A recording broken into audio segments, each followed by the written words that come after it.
The Renault Zoe was one of those pioneering electric cars along with a Nissan Leaf that brought electric motoring to the masses. This one, dating from 2017, has covered 150,000 miles. So what's it like now? I'm looking forward to finding out. Never driven a Zoe before, really looking forward to it. So we're here at EV Wales. This is actually their courtesy car, so hence it's not perfectly clean because it's just always out on tests. So I've managed to catch a rare moment where it's actually here, but quite nice styling on the Zoe, I think. An incredible thing, it was in production for 12 years, so a very long-lived design. Got these blue highlights in the rear lights and ZE40 electric eye. There we go. So 5-door hatchback. The rear doors, I hadn't realised that you have to do this and then this to open them up. And there you go. There's your rear seat access. I think it's a really eye-catching design. It's a bit different, but it's not screaming, look at me, I'm an electric car. It's based on the Clio platform and like I say, in production for 12 years. So it had a really good run. We need to talk charging though, because cleverly hidden under the Renault badge, we only have a Type 2 connector. So that means you're stuck at fairly low charging speeds. So you can't use the rapid chargers on a motorway. Some of them support fairly quick rates if you can find the right charger. But if long distance is what you're aiming to do, a Zoe may not be the one. With the later 50 kilowatt hour battery pack, they did actually offer CCS charging, which is the most common of the rapid chargers, so that may be a better bet. But this has got the 41 kilowatt hour battery pack, I think it is. Initially they were just 22, so those early Zoes can be problematic. And there's another elephant in the room with Zoes, and that involves batteries. An awful lot of these were sold with a leased battery, so you have to pay Renault every single month to borrow the battery. And that's a good thing in some ways, because if there's ever a problem with that battery, Renault will replace it without you having to do anything, assuming they can actually find a replacement. But more and more of them, the battery's either been bought out, so someone has purchased the battery, or it was battery owned from the start. So if you're buying a Zoe, always make sure you know what sort of battery it has fitted. It's very, very important.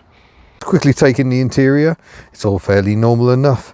So there we go, 152,000 miles on the clock of this example, and still showing 73 miles of range, even though we're just over 50% on the battery. Got a conventional style shifter to get in drive down here, eco button, keyless start and entry, air conditioning, but this one doesn't seem to have heated seats or anything of that nature going on. A few USB charge points. So it's a bit grubby in here because, like I say, it's a working vehicle. Works very hard for its living. The stalks are otherwise exactly what you would expect. So quite a nice place to sit in here. The seats certainly feel nice and comfortable. Some interesting stuff going on in the headliner. But let's go and have a peek under the bonnet or hood, depending on your country of origin. Access is very Renault Modus, I'm going to say, which is also based on the same generation of Clio. But in here is your motor and a lot of the charging hardware as well. So it's not all motor. And then there's a single-speed gearbox driving the front wheels, but all your vital fluids accessible under here. But look how long the passenger wiper arm is. It's absolutely enormous. We'll get to wipers. Now this one hasn't got the parcel shelf fitted at the moment, but plenty of boot space back here. Looks like there may be a false floor option. We've got a tow rope just in case, and that would be where your charge cable would normally be, but I think it's actually in the wall here. So this is a Type 2 connector. It's the sort of thing you'd have at home installed if you were serious about using your electric car, so you're not having to charge it on a 13 amp plug, which would take quite a while. I better try the rear seat. I'm not convinced by those handles, Renault. What were you thinking? So driver's seat set for me, and it's a reminder that we are based on the Clio. It's a little tight for leg room. It's not the most spacious, but otherwise a comfortable rear seat, head restraints fitted, and a third point seatbelt attached to the roof, a little clumsily, But yeah, I'm going to say 4-seater, not 5. Well, I'm really looking forward to this. If you want to buy a Zoe, this one's not for sale, but they have got one for sale for 8750 at the moment, a 2020 over there. More on their website. But did he unpull wiper test? And oh, look at that triangle of doom. It's big, unsurprising with that massive passenger wiper. Yeah. Unpleasant. I don't like a triangle of doom, but nonetheless, we won't let that dominate proceedings. I got out, so I've just got to restart the car. It doesn't want to drive off otherwise, so into drive. Don't seem to have a B mode. 0 rear seatbelts fastened. Very true. Nice light steering, electric assistance.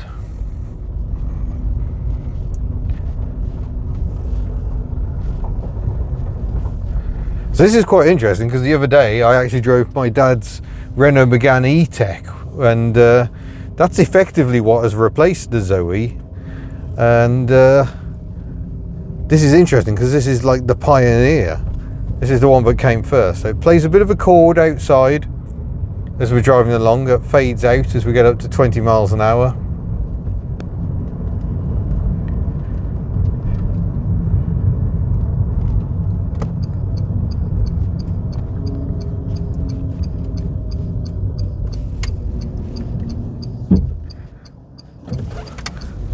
There we go, thank you, Mr. Van. Oh yeah, she brisk. There's our 60, and I'm not even particularly trying.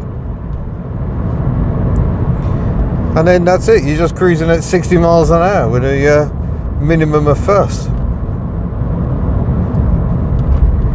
Oh, it's got a little display. If I put my foot down too much, I go into the yellow, and then it starts going, you're going to use all your range up here. Does it go red? No, it just stays yellow. But for me, this is what the electric car experience is all about. It's just how they go down the road. And for 150 odd thousand miles, this feels absolutely fine. In fact, it's very nearly knocking on the door of 153,000. So I think Jake has done a state of health check on the battery, and it came back as about 80%. So originally it would probably have done 140 miles on a charge on a good day. Obviously that is 100% down to 0%, and now he reckons that range prediction is more like 100 miles. But like I say, with range on EVs, you're always talking about completely full to completely empty. So I would say realistically and comfortably, you're probably talking 80 miles.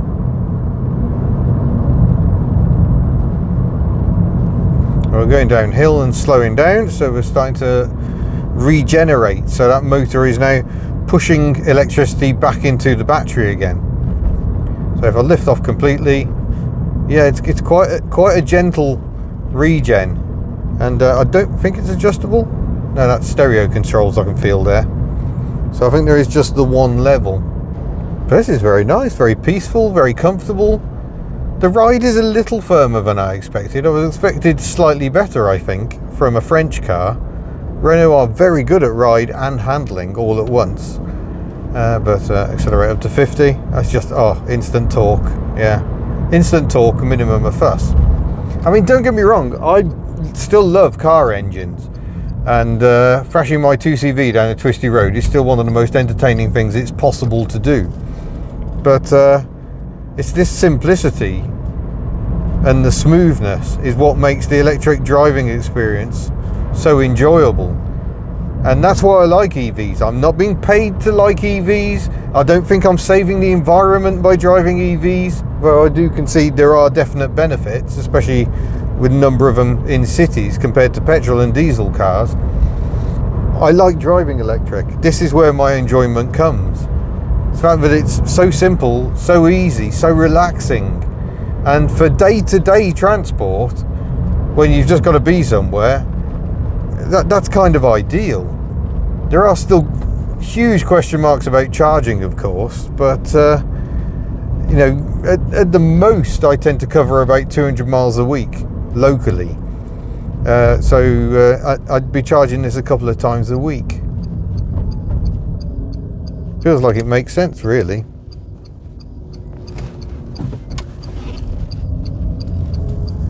But yeah, it still feels very good, very tight, very well engineered for its 152,000 miles. So I guess we're busting that myth. After just a few years, you've got to replace the battery because it's entirely dead. The aftermarket is springing up so much already for doing things on this. There's the battery pack in this one, the 40 kilowatt hour, can be retrofitted to the earlier ones, which had 22 kilowatt hours. It's a bit more complicated to try and fit the largest battery pack, but there are other companies that are buying cells overseas and making their own battery packs. So this aftermarket world is springing up to keep these pioneering EVs going, really. Now, you can get issues with the motor bearings going on the Zoes, but it's not insurmountable. It can be sorted out. Head to clutches, DPFs, all that sort of nonsense. I think generally electric cars are very reliable. Jake says one of the issues is he does servicing. He doesn't get much servicing. It's just generally annual checks is what he's doing. Just checking all the fluids, checking all the brakes, and making sure all is well. It's like a super MOT. Did have a chat with Jake in an earlier video, so go and check that out on the channel, EV Wales, and do some myth busting of EVs. But yeah, this is nice. This isn't stupid dramatic power. This is just a really nice amount of torque. It does handle nicely. The steering's a little dead, but this is actually a really nice car to drive briskly. I'm very happy to have finally ticked the Renault Zoe box, and it's very typical for me that I'm doing so in such a leggy example, but I like to prove that EVs can actually do big mileage. I would just love a bit more regen. That would really float my boat. And make it less powerful, if I put it into eco mode, that now changes the throttle mapping, so it makes it less responsive, which means you're not accidentally using too much power. You extend your range, and on some EVs it also makes the climate control a bit less effective, so you're prioritizing range over anything. So with eco mode on, it reckons 70 miles of range. It still reckons 70 miles even when we're not in eco mode. Interesting.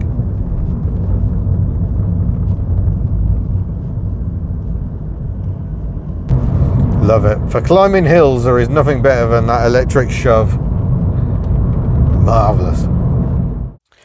By the way, one of my favourite Zoe stories is there were parents of girls called Zoe Renault in France who tried to sue Renault for using the Zoe name. They were unsuccessful.